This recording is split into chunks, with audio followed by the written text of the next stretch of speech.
एक बात बताओ आप लोग, रात में घूमना कितना खतरनाक हो सकता है। कोई आपको किडनैप कर सकता है, कोई आपके साथ बुरा व्यवहार कर सकता है, या फिर शायद आपको गायब कर सकता है। लेकिन आज की कहानी सुनने के बाद आपको ये समझ में आ जाएगा कि इससे भी ज्यादा बुरी और डरावनी चीजें हो सकती हैं रात में। क्योंकि आज हम बात करने वाले हैं लाल बंगला के बारे में। अब वैसे तो ये नाम सुनने में ही बड़ा अजीब लगता है, लाल बंगला, यानी ऐसा बंगला जो लाल हो। लेकिन उस बंगले का जो लाल रंग है वो पेंट का नहीं है, किसी और चीज का है। कहा जाता है एक सड़क जाती है नए रायपुर से होते हुए, उस सड़क के राइट साइड में पड़ता है लाल बंगला, एक ऐसी पुरानी इमारत जो अपने आप में बहुत खौफनाक कहानी छुपाए हुए है।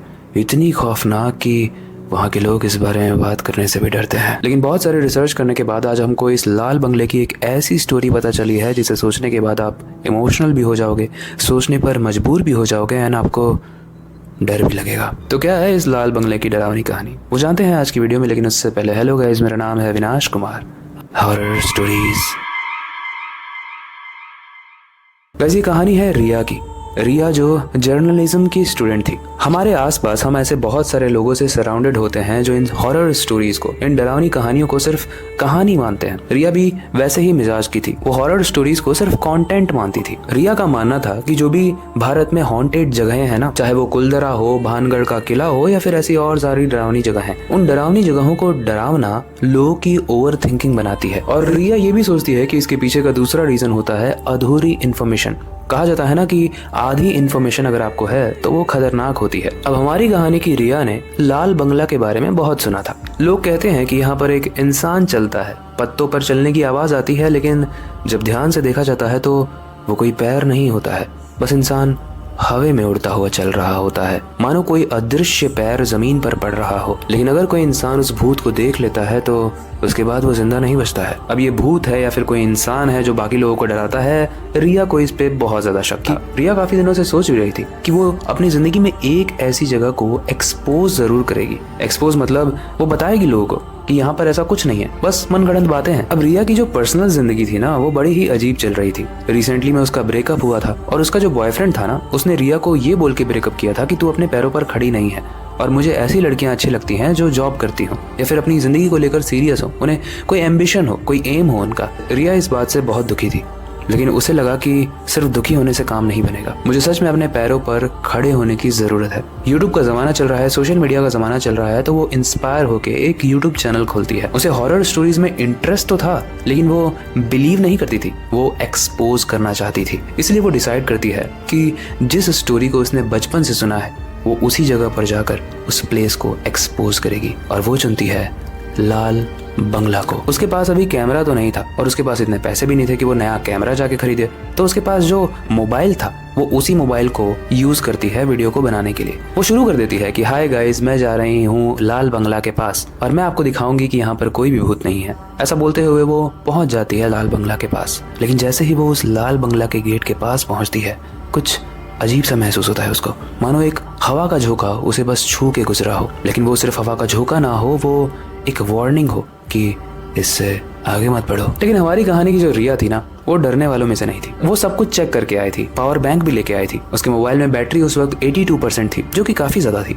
वो अपने मोबाइल में देखते हुए उस लाल बंगला के गेट को खोल रही थी। लेकिन जैसे ही गेट खुलता है, उसके मोबाइल की स्क्रीन फ्लिकर होने लगती है, कभी जलने लगती है, कभी बुझने लगती है और फिर वापस जल जाती है। इस चीज को देख के रिया काफी हैरान होती है, क्योंकि उसका तो मोबाइल एकदम नया था। ऐसा लग रहा था मानो किसी ने उस मोबाइल को अंदर से टच किया हो। लेकिन फिर भी रिया इन चीजों को इग्नोर करती है। उस गेट को खोलने के बाद जब रिया अच्छे से उस लाल बंगला को देखती है तो वो देखती है कि अपने आप में वो बंगला इतना पुराना लग रहा था मानो सैकड़ों सालों से किसी ने इसको खोला ना हो, या फिर कोई इसमें रहने की हिम्मत ना कर रहा हो। खिड़कियों के कांच टूटे हुए थे, पूरा दीवार लाल रंग से रंगा हुआ था। लेकिन राइट साइड में जमीन से आता हुआ एक दरवाजा था, जो शायद इस लाल बंगला का बेसमेंट वाला एरिया होगा। उसमें से कुछ आवाजें आ रही थी। रिया को वहां नहीं जाना चाहिए था, लेकिन रिया उसके पास जाती है और उस बेसमेंट वाले दरवाजे को खोलती है। जब रिया उस दरवाजे को खोलती है तो वो देखती है कि उसके अंदर से बहुत तेज स्मेल आ रही है, बहुत तेज बदबू आ रही है। रिया उस दरवाजे को वापस से बंद कर देती है। उसको लग रहा था कि बहुत दिनों से यहाँ पर सफाई नहीं हुई है, नीचे कोई जानवर मर गया होगा,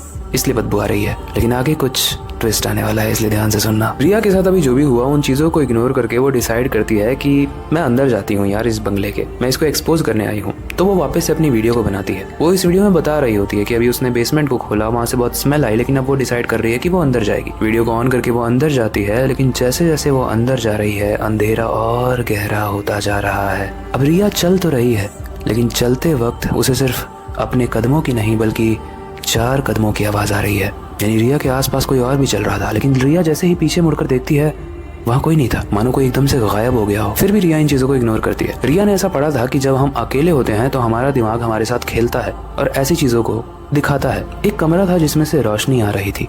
रिया उस कमरे के अंदर जाती है। वो देखती है कि कुछ पुरानी किताबें रखी हुई है जो जली हुई हैं पूरे तरीके से, मानो किसी ने कोई सबूत मिटाने की कोशिश की हो। वो उन जले हुए किताबों को उठाकर पढ़ने की कोशिश कर ही रही होती है, तभी पीछे से कुछ सांस लेने जैसी आवाज आती है। जब रिया पीछे मुड़कर देखती है तो उसके पीछे एक कबर्ड था, एक लकड़ी से बना हुआ कबर्ड। रिया के दिल की धड़कन तेज होने लगती है। अपने हाथ में जो रिया ने टॉर्च लिया हुआ था वो उसे ऑन करती है और उस कबर्ड के पास जाती है। वो धीरे धीरे उस कबर्ड के पास जा रही है और जैसे जैसे वो उसके पास जा रही है उसके दिल की धड़कन और तेज होती जा रही है। उसके बाद वो उस कबर्ड पर हाथ रखती है और जैसे ही वो उस कबर्ड को खोलने वाली होती है रिया के पीछे से आवाज आती है, ऐसा मत करो। रिया तुरंत पीछे मुड़कर देखती है तो वो देखती है कि एक बहुत ही सुंदर सी एकदम जवान लड़की खड़ी है। वो लड़की बोलती है कि कुछ भी हो जाए इस कबर्ड को मत खोलना, क्योंकि इस कबर्ड से ही रास्ता है बेसमेंट का और तुम बेसमेंट में नहीं जाना चाहोगी। रिया इसके बाद पूछती है कि मैं क्यों नहीं जाना चाहूंगी, लेकिन तब तक वो लड़की गायब हो जाती है, मानो वो वहाँ पे थी ही नहीं। रिया भागकर बाहर जाती है देखने के लिए कि वो लड़की कहाँ गई, लेकिन वो लड़की नहीं दिखती है।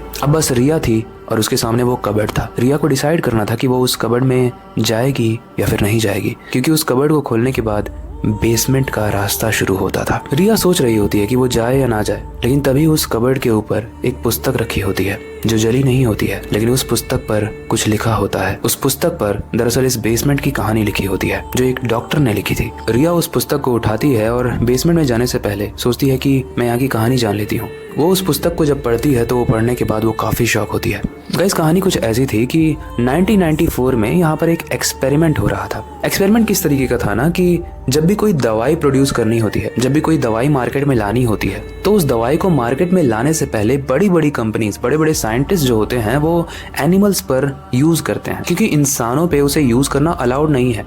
आप इंसानों को जानवरों की तरह ट्रीट नहीं कर सकते हो, क्योंकि अगर उस दवाई का गलत असर होता है तो एक इंसान को कैंसर हो जाता है या फिर बड़ी अजीब अजीब बीमारियां हो जाती हैं। कुछ लोगों का नाक फूल जाता है, कुछ लोगों का चेहरा फूल जाता है, कुछ लोगों के पैर काटने पड़ते हैं।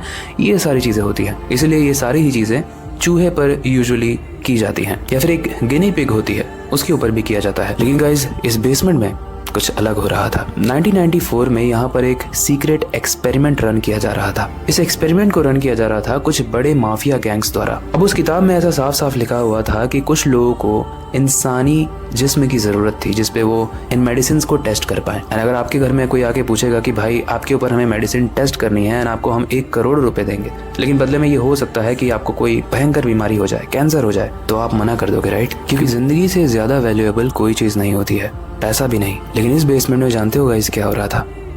जितने भी ये जो रोड पे बच्चियां होती हैं ना छोटी छोटी, वो गायब हो जाती हैं तो लोगों को पता भी नहीं चलता है, क्योंकि वो किसी बड़े बाप की तो बेटी है नहीं, कोई लड़ता भी नहीं है उनके लिए। ऐसी छोटी छोटी बच्चियों को बहला के फुसला के इस बेसमेंट में लाया जाता था और उनके ऊपर वो एक्सपेरिमेंट किए जाते थे। कभी कैंसर के ड्रग का, कभी एड्स के ड्रग का, कभी ट्यूबरक्लोसिस के ड्रग का। जो डॉक्टर यहाँ पर मजबूरी में एक्सपेरिमेंट कर रहा था उसे ये सब पसंद नहीं था बिल्कुल भी, लेकिन फिर भी ना चाहते हुए भी वो एक्सपेरिमेंट कर रहा था। जब जब वो इन दवाइयों को लड़कियों पे इंजेक्ट करता था उसमें से 90% लड़कियां मर जाती थी, लेकिन इतनी आसानी से नहीं।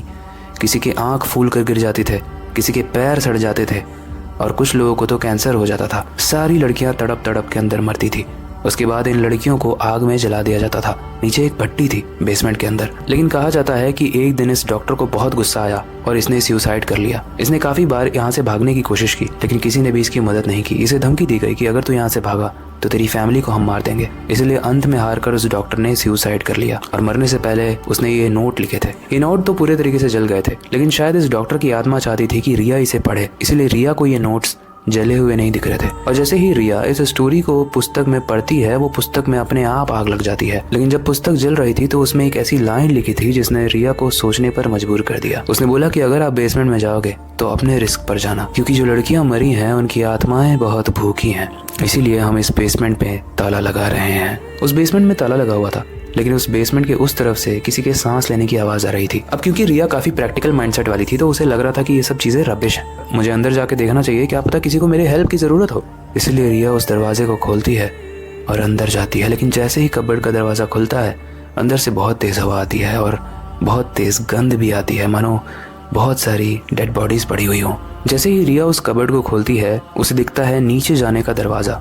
रिया उस कबर्ड के अंदर घुसती है और जैसे ही वो नीचे जाने लगती है कबर्ड का दरवाज़ा अपने आप बंद हो जाता है, मानो कोई बाहर खड़ा हो जो रिया को लॉक कर चुका है। रिया इन चीज़ों को इग्नोर करती है, वो अपने मोबाइल में देखती है और वो देखती है कि टावर भी है, यानी कोई डरने की बात नहीं है। वो वापस से व्लॉग को स्टार्ट करती है, वो बताती है कि उसने क्या क्या पढ़ा और वो वापस से नीचे जा रही है। वीडियो बनाते हुए वो नीचे जा ही रही होती है तभी वो अंधेरा और गहरा होने लगता है और उसे सड़े हुए मांस की स्मेल आ रही होती है। जब रिया पूरे तरीके से बेसमेंट में चली जाती है तो उसके सामने जो दृश्य था वो देखने के बाद उसकी रूह कांप जाती है। वो बेसमेंट कोई छोटा बेसमेंट नहीं था, नीचे बहुत बड़ा हॉल था, एक अंडरग्राउंड हॉल जिस पर बहुत सारे बेड लगे हुए थे और लगभग 50 बेड के ऊपर कंकाल पड़े हुए थे। सब बुरी हालत में थे और ऐसा लग रहा था मानो सब तड़प तड़प के मरे हों। रिया उनकी वीडियोस बनाने लगती है और बताती है कि उसने जो पुस्तक में पढ़ा और यहाँ जो उसे दिख रहा है वो मैच तो कर रहा है, लेकिन भूत हैं या फिर कोई प्रेत है यहाँ पे, इस पे उसे डाउट है। अब रिया इन सारी चीज़ों को रिकॉर्ड कर ही रही होती है तभी रिया के कंधे पर कोई टैप करता है और रिया जैसे ही मुड़कर पीछे देखती है उसकी हालत टाइट हो जाती है, क्योंकि वो कोई और नहीं बल्कि एक कंकाल था जो उन्हीं में से किसी बेड से उठ के आया था।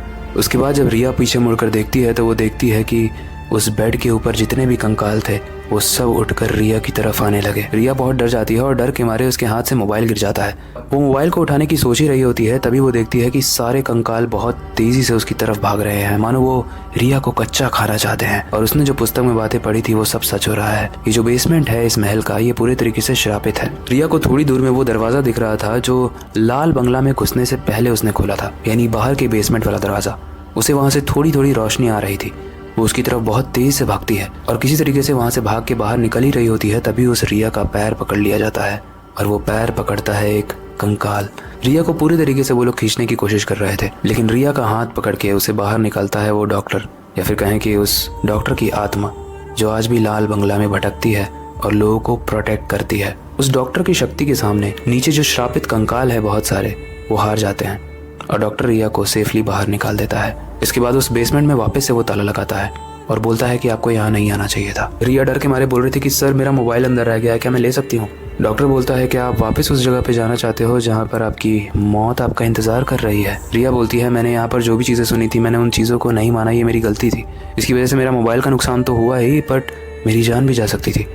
थैंक यू सो मच, आपने मेरी जान बचाई। रिया उससे हाथ मिलाने के लिए हाथ उठाती है, लेकिन जब डॉक्टर उससे हाथ मिलाता है तो रिया को कुछ फील नहीं होता है, मानो वो एक हवा का झोंका हो। उसके बाद वो डॉक्टर गायब हो जाता है। रिया वहाँ से जाते हुए लाल बंगला को एक आखिरी बार देखती है और वो समझ जाती है कि इस लाल बंगला को एक हॉन्टेड बंगला क्यों कहा जाता है। वो वहाँ पर मुड़कर वापस कभी नहीं आई और उसने अपने सारे दोस्तों को बताया कि उसने क्या एक्सपीरियंस किया।